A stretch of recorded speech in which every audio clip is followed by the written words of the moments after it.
Who really controls the global ultra-processed food industry? It is well known in the food industry that ultra-processed food contains high level of fat, saturated fat, sugar and salt. If you want to live well and live long, avoid ultra-processed food. This powerful message was recently conveyed by the ICMR to each and every Indian. ICMR is India's top biomedical research body. Now that urgent warnings are being issued in India and around the world, let's dig in and find out who really controls the global UPF industry. Thank you for tuning in. This is Ratna. You are watching Empire Diaries. Let's peel the layers of the global UPF business and look at the big player. For the past 3 decades, addiction for ultra-processed food or UPF has ballooned in India. It is quickly turning into the root cause of lifestyle diseases exploding in the country. UPF usually comes in attractive packets, boxes, pouches, and takeaway bags. Watchdogs have been repeatedly warning the public not to fall into the trap of packaging and advertising. We are increasingly being told that excess consumption of UPF can spark non-communicable diseases like diabetes, hypertension, heart-related problems, anemia, and abnormalities like obesity and addiction. Before we dive into how the industry works, let's look at the facts on the ground. They are alarming. In India right now, almost 7.7 crore people have type 2 diabetes. 20 years from now, the number of diabetics will jump to 12.4 crore. The disturbing thing is, a vast number of Indians in the age group of 20 to 30 years are catching type 2 diabetes. It is no longer a disease of the elderly. It's the same story with the other silent outbreak, obesity. 70% of India's population is either obese or overweight. The scary thing is, in the 20-plus age group in India, about 4.4 crore women and 2.6 crore men are obese. The numbers have skyrocketed since 1990. The mainstream media will never connect the dots between diabetes, obesity, and ultra-processed food. But experts, watchdogs, and now even the authorities are talking about the link. In India, the ICMR and the National Institute of Nutrition have asked the public to reduce consuming fancy packaged food and fast food that fall in the category of UPF. The spotlight is on stuff like sauces, cheese, butter, mayonnaise, jams, potato chips, fruit pulp, packaged fruit juice, sugary drinks, and health drinks. We are also talking about biscuits, cakes, pastries, breakfast cereals, pre-cooked noodles, roadside snacks, and packaged red meat. If it comes in a catchy package and if the label contains additives, sweeteners, preservatives, and emulsifiers, it's part of the UPF wave. Let's quickly understand what UPF is. Any food and beverage that has gone through multiple rounds of industrial processing is called UPF. The problem with ultra-processed food is that it is very low in fiber and nutrients, and if too much is consumed too often, it triggers obesity and diabetes. This is precisely what young and urban Indians are currently going through. They are increasingly becoming addictive to UPFs. Let's now move on to the UPF industry. A research team this year studied the expanding footprint of UPFs all over the world. From the lab, they turned their focus towards networking and business. They came up with some shocking disclosures. Most of today's ultra-processed food comes to us not from a large pool of manufacturers. Instead, they come to us from a very small club of gigantic companies that are extremely well connected politically and geopolitically. They are not random street-side fast food chains. They are far, far bigger than many countries and governments. With their deep pockets and silent power, they have turned their brands into household names. Using the reach of advertising, they have turned their UPF products into trends you must not miss. And they mostly target urban populations around the world. The research team published their study in the journal BMC. The paper is titled Corporate Interest Groups and Their Implications for Global Food Governance, Mapping and Analyzing the Global Corporate Influence Network of the Transnational Ultra-Processed Food Industry. Australian researcher Scott Slater headed the detailed study. The study not only gives us a list of the biggest names in the UPF industry, it also shows the sophisticated connection they share with highly influential lobby groups on the planet. According to the findings, the following players are the most well-connected UPF companies in the world now: Nestle, Coca-Cola, PepsiCo, Unilever, Danone, Mars, Mondelez, Ferrero, Cargill, and Bayer. They work closely with the most influential corporate interest groups or lobby groups. A couple of other very well-connected and popular UPF corporations are McDonald's and Walmart. Here in India, 4 out of these well-connected UPF brands are household names across the country: Coca-Cola, PepsiCo, Unilever, and Nestle. People literally worship them. Coke and Pepsi are American soft drink giants. Unilever is a British FMCG company and processed food conglomerate, is headquartered in Switzerland. Let's look at the big players in terms of the money they make.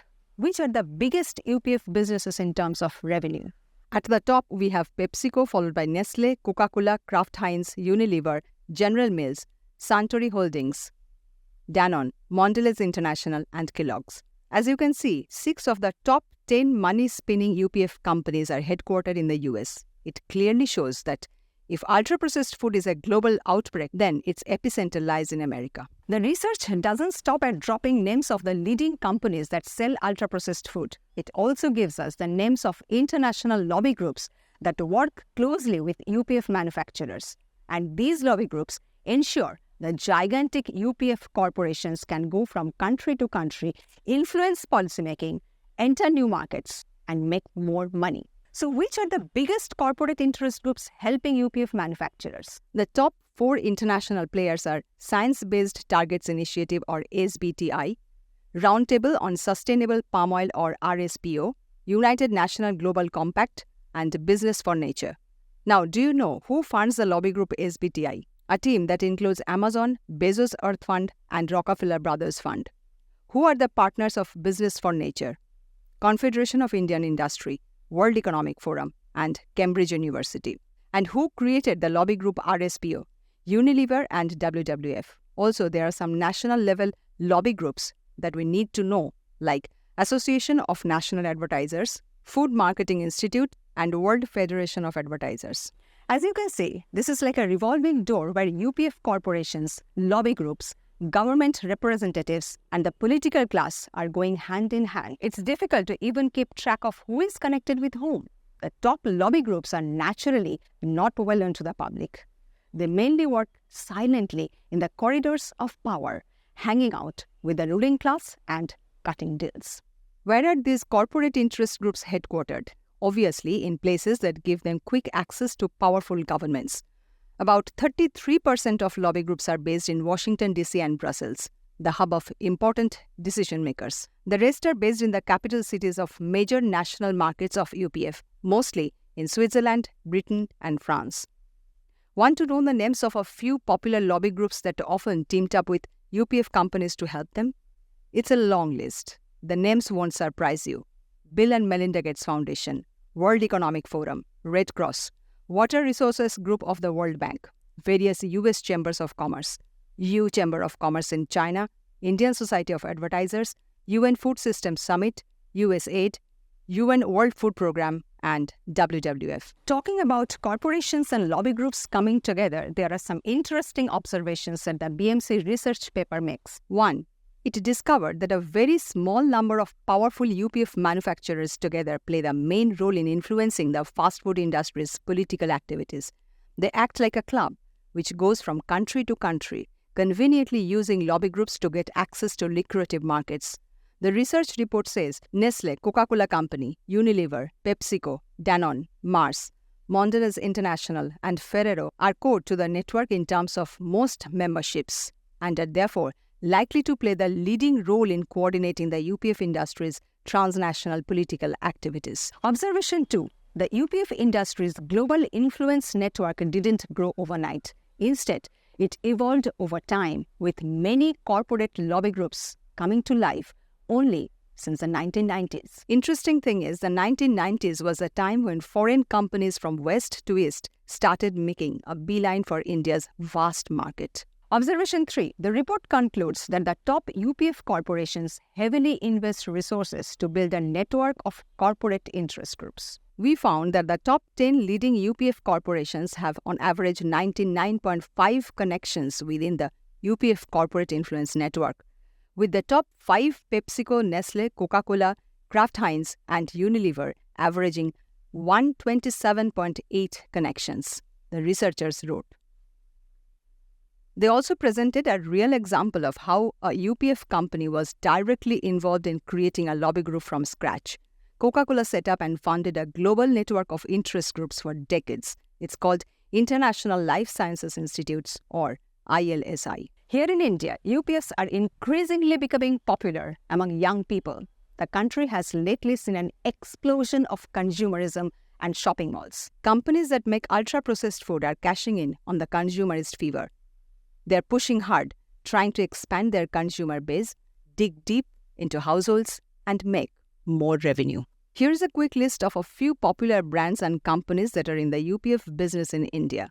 Adani Group, Abbott, Bayer, Britannia, Coca-Cola, Dabur, Dow, DuPont, Domino's, Ferrero, Fuji, Gujarat Cooperative Milk Marketing Federation, Hero Group, Hershey, Himalaya, Kellogg's, Kraft Heinz, Mars, McDonald's, Monsanto, Mondelez, Nestle, Nissin, Parle, Patanjali, PepsiCo, Parfetti, Red Bull, Syngenta, Starbucks, Unilever, Wilmar, Walmart. The list is long. Many healthcare experts feel advertising is the most powerful tool that is taking the fanaticism for UPF forward in urban India. A one-off warning from ICMR is likely to fade away in the face of constant and robust ad campaigns of the packaged food industries. Next time, when you visit a shopping mall, notice how the food courts are always the most crowded locations, with people mindlessly munching away. Look around at marketplaces and departmental stores, and you will find an increasing number of overweight people picking up packaged food. Much of it has got to do with excess love for ultra-processed food. This BMC research and ICMR's warning call are welcome moves. But in a world where big corporations and their brands make a deep impact on people, much more needs to be done. It's high time we shake each other awake from our blind love for ultra-processed food before it's too late. Thanks for watching. Do follow our work because we cover the cover-ups.